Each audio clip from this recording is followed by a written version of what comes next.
The little mermaid 2023 को dislike या like करते तो फिल्म की शुरुआत में हमें एक बहुत बड़ा समंदर दिखाया जाता है। ऐसा समंदर जिसके अंदर भी एक दुनिया रहा करती थी, मरमेड्स, जल परियों की दुनिया। तो कहानी के शुरू में हम एक बहुत बड़े शिप को देखते हैं। उसमें बहुत से लोग थे जो समंदर से एंटीक्स यानी कि खास चीजें इकट्ठा करने आया करते थे और फिर उन्हें बेच दिया करते। इस शिप में एक प्रिंस भी था जिसका नाम एरिक होता है। उसे भी ऐसी खास चीजों को इकट्ठा करने का बहुत शौक था, इसलिए वो भी इन लोगों के साथ अक्सर बहरी जहाज के सफर पर आया करता था। आज के दिन मून फेस्टिवल था, एक चांद का त्योहार। कहा जाता था कि जल परियां आज रात पानी से बाहर आती हैं। अब इस शिप में जितने भी लोग थे वो सभी आज रात जल परियों को पकड़ना चाहते थे, पर एरिक बहुत ही नेक और अच्छा प्रिंस था। वो सबको ऐसा करने से मना करता है। एरिक के साथ हमेशा एक आदमी रहा करता था जो एरिक की मॉम क्वीन का बहुत खास आदमी था और एरिक का गार्डियन भी। वो एरिक को समझाता है, देखें प्रिंस, आपको ये सब कुछ छोड़ देना चाहिए। आप जानते नहीं इस बात को कि बाकी के शिप समंदर से बहुत ही खास सामान को लेकर जाते हैं, तो हम ऐसे छोटे मोटे सामान को क्यों लेकर जाएं? मगर एरिक को तो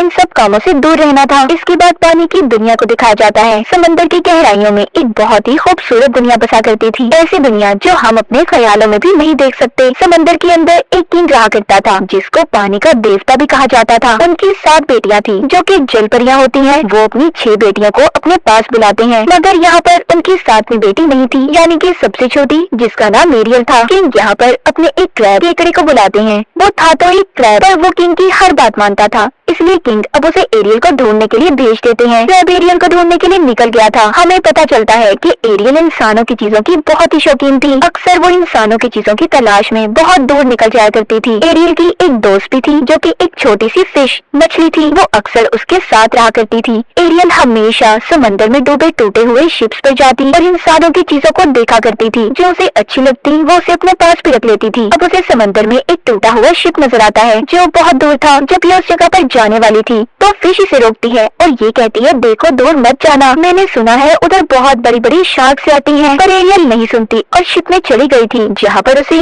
इंसानों की और भी बहुत सी चीजें मिलती हैं। तभी वहाँ पर एक बहुत बड़ी शार्क आ जाती है। उसने एरियल पर हमला कर दिया था, मगर एरियल उसे जाल में फंसाकर वहाँ से बचकर निकल गई थी। उसका एक परिंदा दोस्त भी था। दरअसल उसे शिप से फोक कांटा मिला था, जिसे लेकर वो अपने परिंदे दोस्त के पास जाती है और उससे पूछती है कि इसे किस चीज के लिए इस्तेमाल किया जाता है। उसको भी इन बातों का पता तो नहीं था। वो एरियल से कह देता है कि इससे तो बाल बनाए जाते हैं। ये सुनकर एरियल भी उस कांटे से बाल बनाने लगी थी। तभी यहाँ पर क्रैब आ जाता है जो किंग का पैगाम लेकर आया था। वो बताता है कि क्या आप जानती है आज मून फेस्टिवल है तो किंग आपको बुला रहे हैं। ये सुनकर एरियल जल्दी जल्दी तेजी से तैरकर किंग यानी कि अपने डैड की मीटिंग में पहुंच गई थी। यहाँ पर समंदर में हमें एक सी विच पानी की जादूगरनी दिखाई जाती है जिसके बहुत बड़े बड़े टेंटिकल्स थे, बिल्कुल ऑक्टोपस की तरह। उस विच ने एरियल पर नजर रखी हुई थी। अब खैर एरियल अपने डैड के पास आ जाती है जहाँ पर उसके डैड उससे बहुत नाराज थे। वो पूछते हैं कि तुम कहाँ पर थी? एरियल बताती है वो इंसानों की चीजों को देख रही थी। ये सुनकर किंग यानी कि उसके डैड को गुस्सा आ गया था।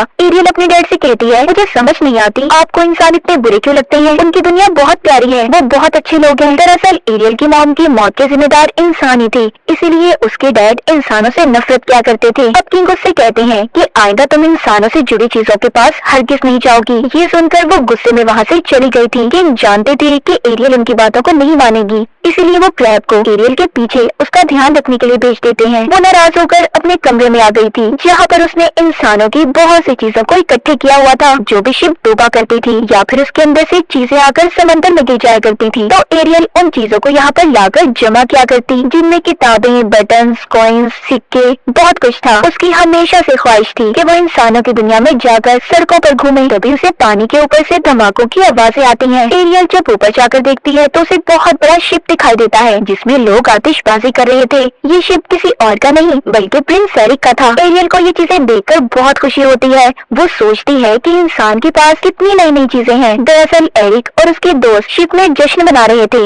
एरिक भी आम इंसान की तरह उनके साथ मजे कर रहा था। उसके साथ जो गार्डियन रहा करता था वो एरिक को समझाता है, देखिए आप प्रिंस हैं, ऐसे मत करें। पर एरिक को तो इन चीजों की परवाह ही नहीं थी। एरियल भी उनकी ये बातें सुनती है तो उसे एरिक की ऐसी सोच अच्छी लग रही थी कि वो कितना अच्छा इंसान है। तभी यहाँ पर एरिक और उसके साथियों को पता चलता है कि अचानक से मौसम खराब हो गया है, बारिश भी होने लगी थी और समंदर में भी बहुत तेज लहरें थी, इतनी तेज कि वो इनकी शिप को भी डुबा सकती थी। इसीलिए सबके सब शिप से कूदने लगते हैं। वो छोटी कश्तियों में बैठकर यहाँ से अपनी जान बचाना चाहते थे। इनकी शिप में आग भी लग गई थी। सभी शिप से निकल आए थे सिवाय एरिक की। जब वो छलांग लगाने लगता है तो उसको पता चला था कि उसका डॉग अभी भी शिप में ही था, इसीलिए वो अब अपने डॉग को बचाने चाहता है। तो समंदर की एक लहर इतनी तेजी से आई थी, उसकी शिप के 2 टुकड़े हो गए थे और एरिक समंदर में डूब जाता है। एरियल भी वहाँ पर ये सब देख रही थी। एरिक डूबता पानी की गहराइयों में चला गया था। वहाँ पर एरियल अब उसकी जान बचाती है। वो उसे पानी से निकालकर बाहर ले आई थी। पहली बार उसने किसी इंसान को देखा था, उसे हाथ लगाया था।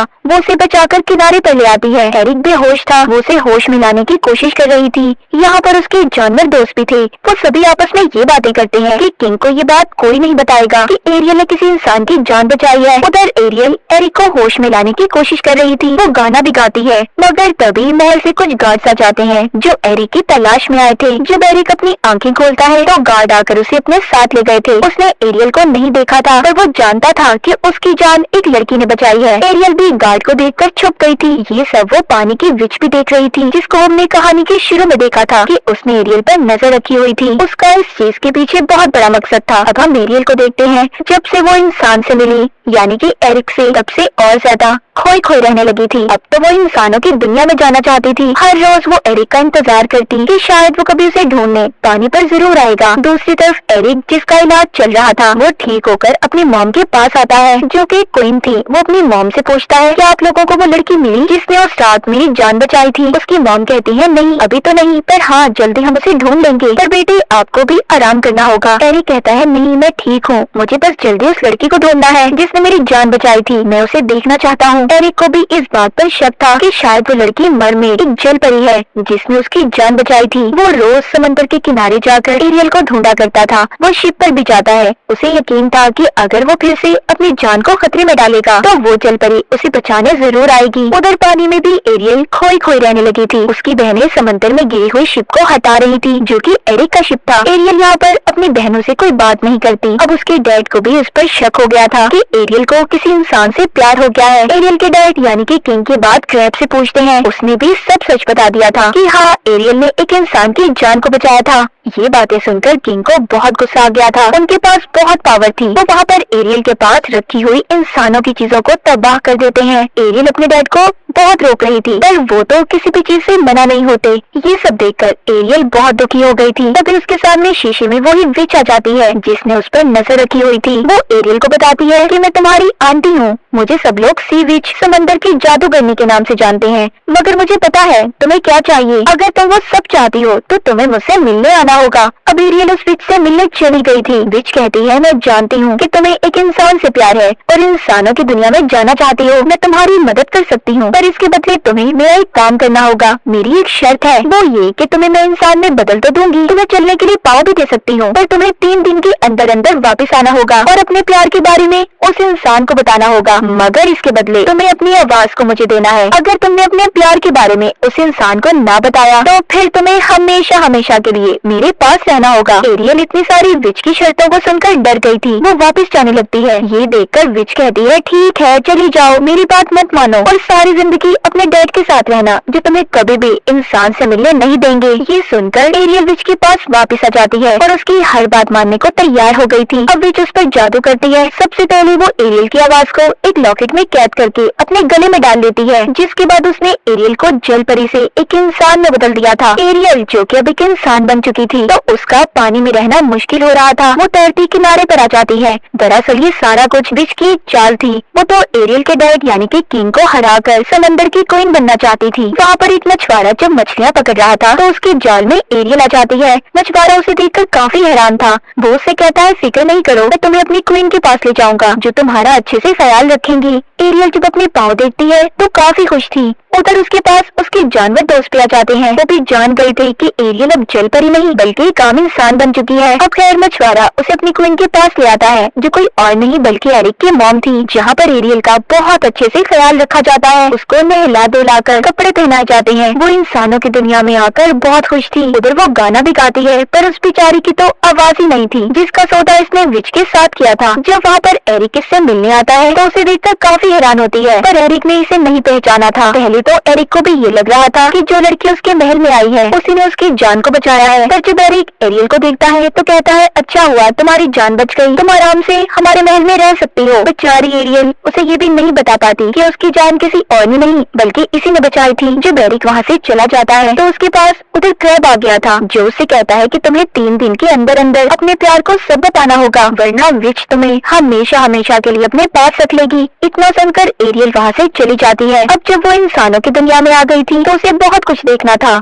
वो इसी तरह महल में घूमते घूमते एक कमरे में आ गई थी, जहाँ पर एरिक ने एंटीक्स खास चीजों को रखा हुआ था, जो वो अक्सर समंदर से लाया करता था। वहाँ पर एरियल पड़ी हुई एक जल परी को भी देखती है, मगर उसने दोबारा उसे अपनी जगह पर रख दिया था। वहाँ पर एरिक भी आ जाता है, जो खुद अब एरियल को चीजें दिखाने लगा था। एरियल उसे एक पत्थर को तोड़कर हीरा निकाल कर देती है, जिसके बारे में एरिक खुद भी नहीं जानता था। वो एरियल को अलग अलग मुल्कों के नक्शे भी दिखाता है। उन्हें देखकर ऐसा लग रहा था कि दोनों एक दूसरे के साथ बहुत खुश रहने लगे हैं। इसी दौरान एरिक का गार्डियन आता है, जो उसे खुश देखकर ये पूछ रहा था कि अभी भी हमें उस लड़की को ढूंढना चाहिए जिसने आपकी जान बचाई थी। एरिक कहता है, हाँ उसे मत भूलना, पर हमें एक सवारी चाहिए। मैं खुद उस लड़की को ढूंढना चाहता हूँ। एरिक के लिए एक घोड़ा गाड़ी का बंदोबस्त किया गया था। ये एरियल को अपने साथ लेता है और चला गया था। समंदर के किनारे एरियल घोड़ों को बहुत ही मजे से दौड़ा रही थी। ये एक गाँव में आ जाते हैं, जहाँ पर एरियल बहुत सी नई चीजों को देखती है। एरिक के साथ डांस भी करती है। उसने उसके लिए एक कैप को भी खरीदा था। रात को एरिक एरियल को कश्ती में बिठाकर समंदर की सैर करवाने ले जा रहा था। वहाँ पर एरियल के जानवर दोस्त भी थे, जो बातें कर रहे थे कि अब सही मौका है। एरियल को अपने दिल की बात एरिक को बता देनी चाहिए, क्योंकि इन दोनों के दरमियान में प्यार हो चुका है। अगर एरियल एरिक को किस कर देगी तो हमेशा हमेशा के लिए वो इंसान बनकर एरिक के साथ रह सकती है और विच के पास कभी भी नहीं जाना पड़ेगा। वो दोनों कश्ती में जाते हुए बहुत मजे करते हैं। तभी विच अपने जादू से कश्ती को पलट देती है। वो दोनों बच गए थे, मगर विच अब ये जानना चाहती थी कि आखिर वो दोनों इतना करीब कैसे आ सकते हैं। उधर समंदर में एरियल के डैड अपनी बाकी की बेटियों से पूछते हैं कि एरियल कहाँ पर है, जिसके बारे में किसी को भी कुछ नहीं पता था। उसकी बहनें भी अब एरियल को ढूंढने निकल गई थी। उधर इंसानों की दुनिया में एरियल और एरिक वापस से महल में आ गए थे, जहाँ पर एरिक का गार्डियन जब उन्हें इतना खुश देखता है